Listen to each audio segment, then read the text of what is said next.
President George Q. Cannon spoke next. Following is a brief outline of his remarks.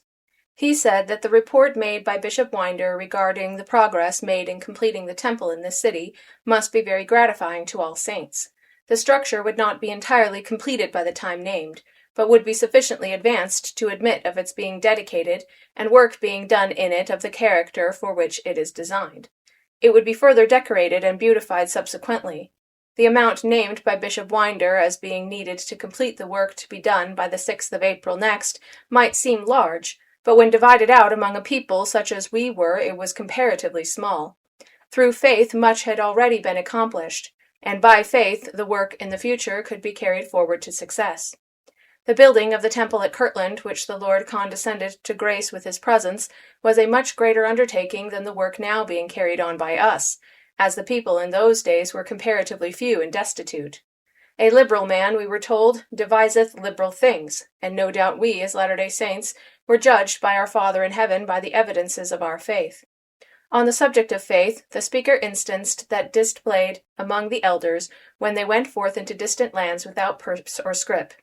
The Lord had always been with them, and even when trials and difficulties had beset the elders, he had raised up friends in their behalf.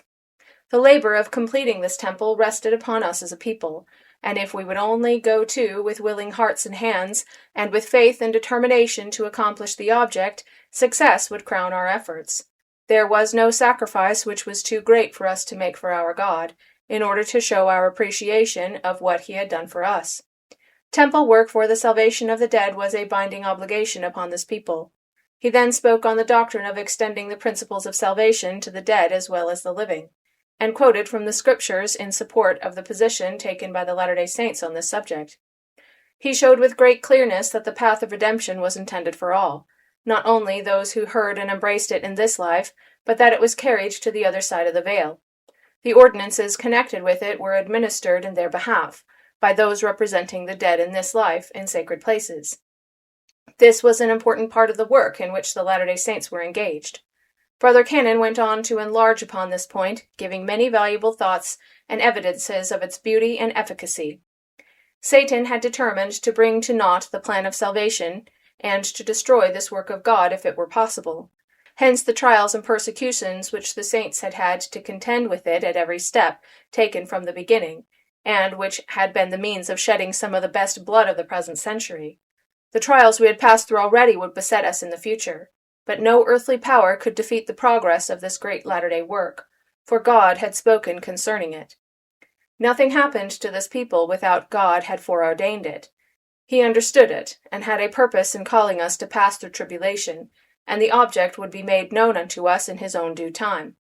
None of us were beyond his blessings, and his plan of salvation was so great that it embraced the whole universe. God had blessed this people with many and great favors, and who would exchange his or her lot for anything the world could offer? In closing his remarks, President Cannon besought the saints to do all in their power to help towards completing the Salt Lake Temple, so that when the 6th of April, 1893, dawned, no debts would remain to embarrass us, no further obligations to meet. Then the building would be dedicated as it should be, and prove acceptable to God our eternal Father. His Holy Spirit would assuredly rest down upon everyone who took hold of or a part of this noble work. The foregoing synopsis is necessarily a meager one, and only gives a faint idea of Brother Cannon's excellent and instructive discourse.